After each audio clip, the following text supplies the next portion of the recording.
रहा भुंजाई उमी में जान हाँ गेहूं के बाद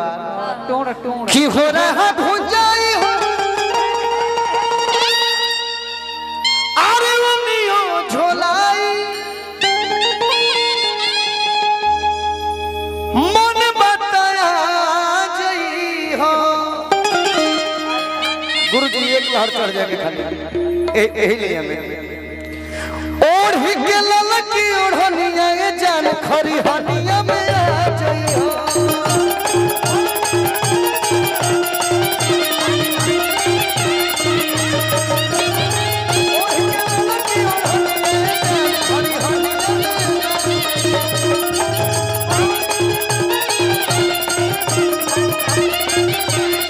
अरे ननद के भैया चैत में चले अरे सारा राजा जी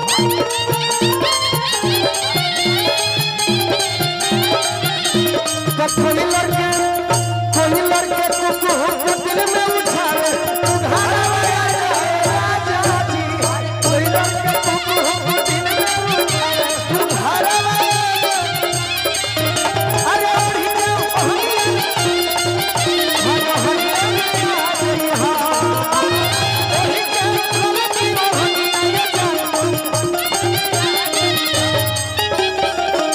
तुम्हारी हाँ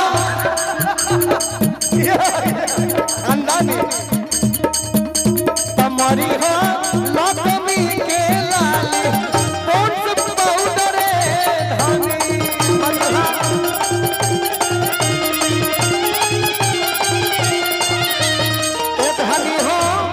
धनी हो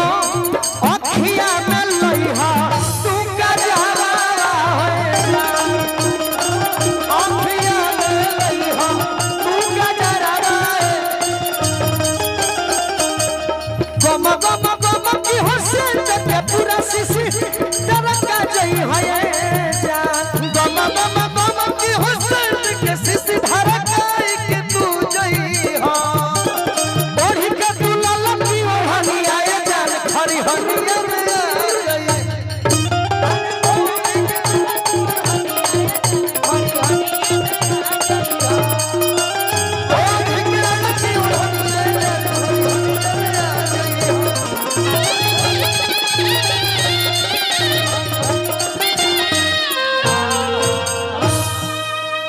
कि जब से आईनी ससुरा खाली घोटते पानी दा कि जब से आईनी ससुरा हो खाली घोटते पानी दा आज चूल्हा चौका में तू रात दिन खटैला बहुत सुंदर कि चूल्हा चौका में तू रात दिन खटैला तनी डांड में गमछी मान के ना कहलू है ठीक लगता ये तो भुला जाए डांड में गमछी हमर फूलल फूला ए राजा फूलल फूला ए राजा फूलल फूलल गाल पच कैला मान के कहना तो गीत ना बढ़ी वाह वाह हाँ वाह कि जब से आईनी ससुरा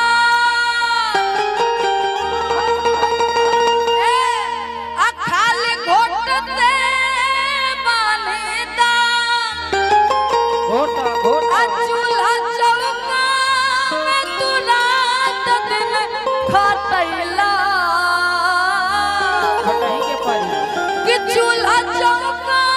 में तू रात दिन खटैला कहे लजा जा रही ये लाइन में आ गई तो लजा के कहबा कि चूल्हा चौका में तू रात दिन खटैला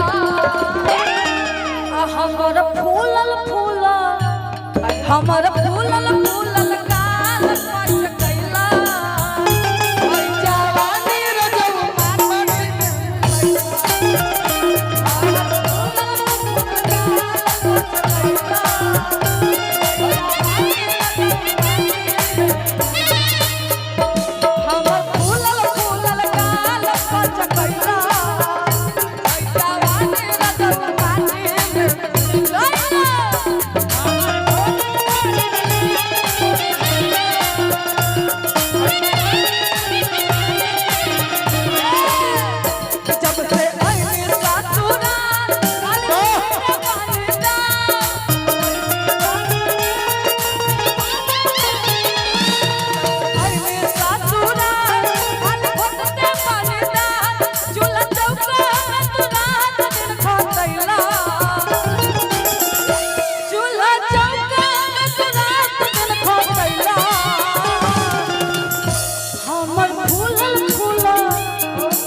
एमे औरत एगो और बात बताओ तरीका तरीका पता जी जी जी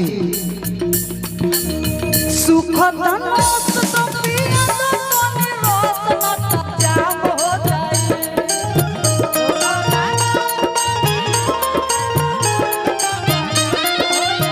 सुख धनोस तो पिया तो निरोस मत जाम हो जाए राजा चलो ना की परवा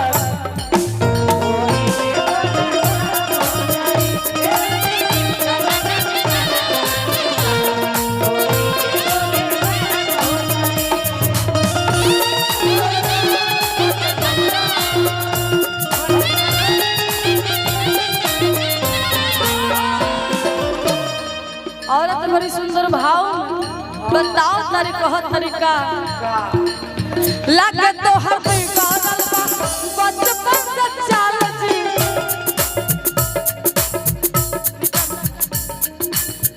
लगे तो हर बचपन से चाल जी अंगे अंग देहिया के देव खोधा खाद दी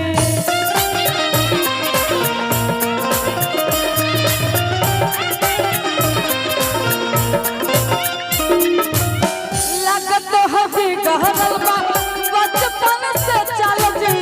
अंगे अंग देहिया के देव खोधा खाद दी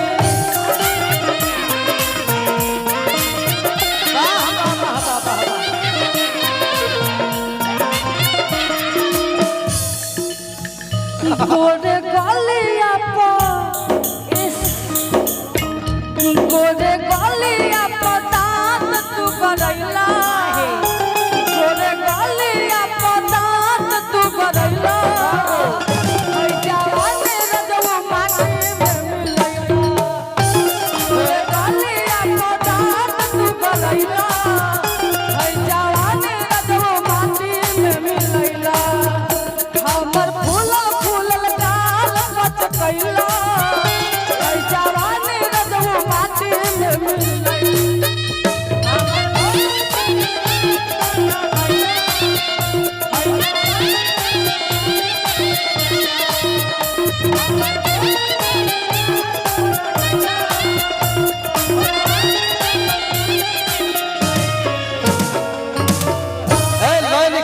चलत रहे देखो बाबा जी कि सोना न चांदी न चाही रुपया जी वाह बाबा बाबा सोना न चांदी न चाही रुपया जी आज गाड़ी धइली ही सैया जी आज गाड़ी धइली ही सैया जी आज गाड़ी ओ आज गाड़ी